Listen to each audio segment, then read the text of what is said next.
Hello, everybody. Welcome back to the Pink and Channels. We are here, of course, because Norwich City unveiled their fifth senior signing of the summer. Christian Fassnacht comes in from Young Boys with 5 league titles, lots of goals and lots of nice statistics to his name. But what's he really like? We thought we'd find out a little bit more about him by speaking to Swiss football expert Craig King. You can see his Twitter account handle on the screen just below him there. He's contributed for Sky Sports, BBC, all of the big publications and outlets. If you've heard of them, Craig's been on there.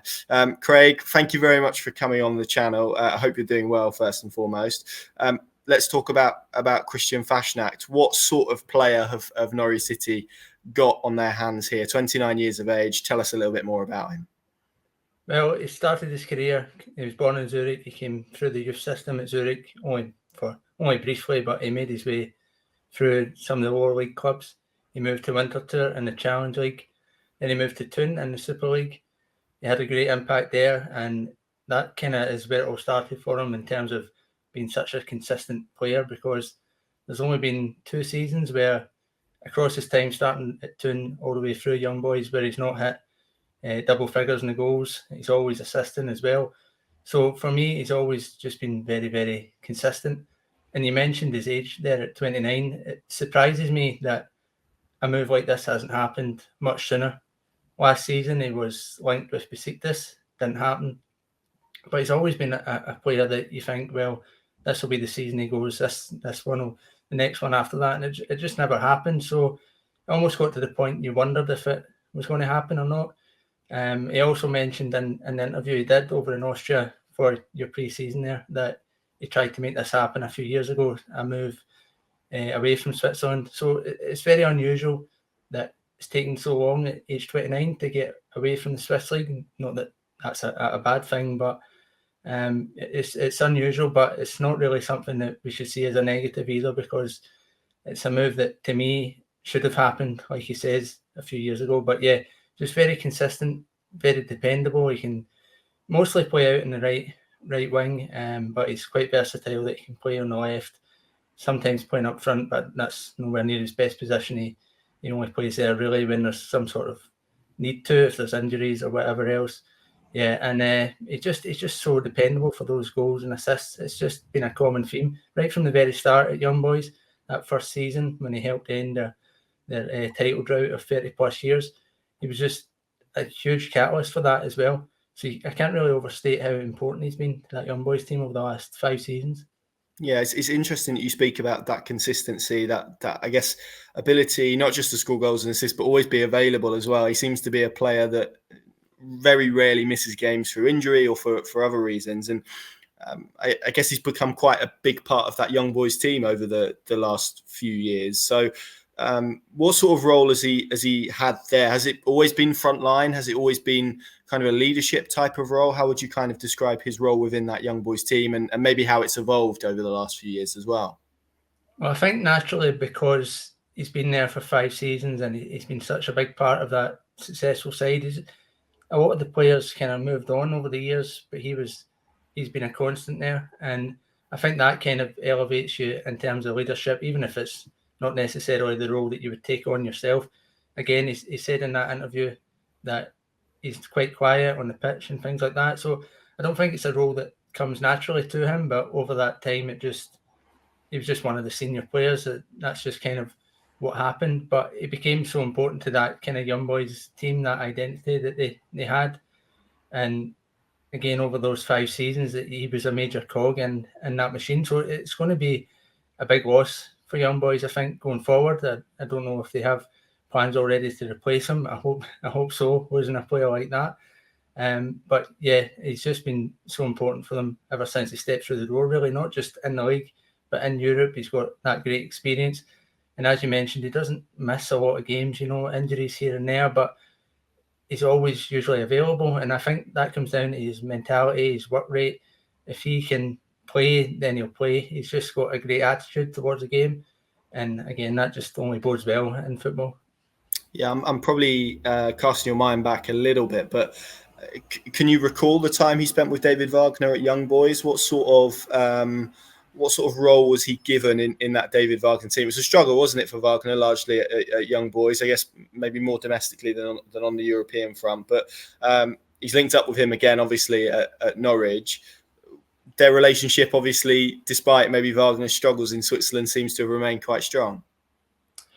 Yeah, I think it's also quite comforting for him that he can go to Norwich and he's got a player that, a manager that can speak the same language, kind of helps settle in that bit better, although his English is pretty much perfect too. But yeah, so he only played 24 times under David Wagner, that basically because it went so badly that his reign ended. But I think it's important to mention that Young Boys were coming through a time there where Gerardo Seoane left to go to Leverkusen, and having dominated for so long before that, it was kind of a period of transition. I don't think anyone expected Young Boys to drop down to third like they did, but that's what happened. And of course, Zurich had a fantastic season from nowhere as well, so it was kind of a strange season overall, but he still did well. Fassnacht there, he scored 10 goals, he only 3 assists, which is quite poor by his standards over the years. He's always pushing double figures for assists as well. But even in that period, he was still showing his influence on that team. Even when things were going badly, he's able to contribute. And that's a big thing for me. You can always rely on him for goals and assists. I don't think, even if the team's maybe stuck in a rut or whatever else, he's going to be one of those players that can provide big moments. What sort of a wide player is he? Because I think when we think of wingers, maybe in the modern way of thinking, we think about these inverted creators, really technical. I mean, he as you say, has produced goals and assists consistently. What type of player can Norwich City fans expect from him, I guess, and him within a Wagner system as well? Yeah, so I think the best thing I can say about him overall is that there's not really, for his position, for the area that he plays on the pitch, there's not really any parts of his game that I would say was anything less than good. He's just got skills across the pitch. As I said, his work rate, his determination, he'll take players on his crossings quite good as well. But again, even though he's mostly played out wide, he's always in and about the box, scoring goals. One of the most improved areas of his game. He's always done it throughout his career, but I think over the last few years, he scores a lot of headed goals now as well, which is great. I mean, he's mostly played out in the right, so for him to be contributing so much there is just even an added extra for his game. But yeah, he's going to be a player that's just always working hard, always trying to attack, put the ball into the box, create assists, goals and all that. So yeah, definitely his all-round games just really it'll help contribute to the team massively. And I think generally he's just going to be a big player for Norwich. Yeah, you spoke about it a bit. He spoke about it as well in his interview for the club channels about how maybe this move's been a long time in the making in terms of taking that step out of Switzerland. Obviously, it's come at 29.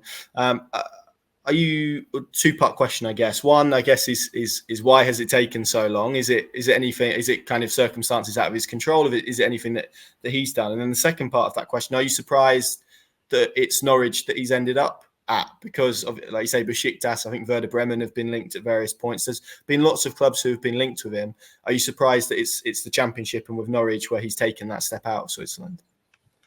To an extent, I'm quite surprised. Again, I'm surprised it's taken this long for him to go anywhere. There was that link to Besiktas, and the Bundesliga is always an option for these players. So many from Switzerland have made the move over to the Bundesliga. But I also think perhaps it's a combination of he sees England as one of the best leagues. Obviously, the Championship isn't the Premier League, but that's his ambition maybe to get there, as a lot of players do. And also, he's going to be working under a manager he knows, and maybe as well, it's just for him, it's just the right time to finally leave Switzerland. If it doesn't happen here, then is that another season at Young Boys, and then he's 30, going on to 31 in November after that. So it's going to be, time's running out for that kind of move. I think he just kind of flew under the radar for a while. Most of his good displays have been in the league. He had a couple of great goals in the Europa League against Leverkusen to eliminate them a few years ago, both home and away there. But again, it's mostly in the league, and the Swiss league isn't fantastically publicised overall. So I guess it just kind of flew under the radar compared to other young boys players and stuff. But again, I don't think that's a negative. I think it's taken a long time, but I think most people will see that it shouldn't have taken that long once he gets going at Norwich. And yeah, it was a surprise that it is Norwich, but I don't think that'll hinder him in any way. He's going to a very, very competitive league. He's played in the Champions League, Europa League, Conference League. He's already played in a pretty competitive league at times. So yeah, I think it's a surprising move, but it'll be one that works out well for him. It's interesting. I read an interview with him, I think from maybe 2021. He spoke about making a step abroad and maybe being quite inverted personality wise, and not being this kind of extrovert that's able to step into circumstances and I guess make friends quickly or particularly easily, which again maybe is a reason why these moves haven't popped up at various points. But I guess this brings us back to the Wagner element, doesn't it? That someone he knows, someone he's worked with before, takes away that level of adaptation, I guess, that he would probably need if he was stepping into England with Norwich, with a different coach at the helm. So maybe it's that comfort blanket that has allowed him and convinced him to make this next step. Yeah, definitely. I think that, to me, is one of the big reasons. It might be that this move wouldn't have happened if Wagner wasn't there. Again, it's a sort of a comfort blanket, as you say. It makes it one less hurdle, really, because going to any club, there's, it's to adapt, and you need time to adapt. Some do it easier than others. And he said in that interview with you guys that he is quite quiet overall, so that might have played a part as well. But I think he tends to do his talking on the pitch. He likes to do his talking on the pitch for the goals and the assists. And I don't know much personality-wise outside the game how he is as a character, but on the pitch, he shows all the best elements of his game. I'll just ask you about his contribution for Switzerland. It's a fair few caps that he's got. What type of role does he have in that national team setup? Is he considered a regular for Switzerland at this stage? Probably not regular, but he comes off the bench quite often. But then Switzerland right now have so many good attacking options that it's a hard area of the pitch to break into. But yeah, still 19 caps, still got 4 goals, called up to the last Euros. He played at the World Cup, albeit only a kind of cameo appearance. So he's definitely an important part of the team. I think would be weaker if he wasn't an option, more so for depth. But he's came in before and contributed. And again, 19 caps for Switzerland. It's not bad going over the last few years. So I think that he's going to be important again going forward. Probably not ever really considered automatic starter with the young players we've got coming through and stuff. But again, he's a player that you want to have in and around that squad rather than not. So yeah, and I guess that feeds into the point that you said about consistency and reliability. That type of player that maybe you just want in and around your group. So that's really positive from a Norwich City standpoint. Now, finally, I'm not the best with languages, but I understand that his last name Fassnacht translates to carnival in English. So that means we've got lots of fun ahead, doesn't it, with him? Surely. Well, very, very possibly. I've never actually experienced that they do carnivals in Basel and other places in Switzerland. I've only seen the pictures and some videos, and it's pretty crazy, some of the masks and costumes, and to the point where I'm not even sure that I could handle going and experiencing one of those events. But if he's anything like what those are like, then yeah, I'm sure there'll be a lot of fun ahead. Good stuff, Craig. Thank you so much for your insight. It was lovely to talk to you and to get a real understanding of Christian Fassnacht, who obviously is Norwich City's latest addition. There's plenty more on our website on him and some words from him himself if you want to read up on those. So yeah, thank you very much for watching, and we'll see you again very soon.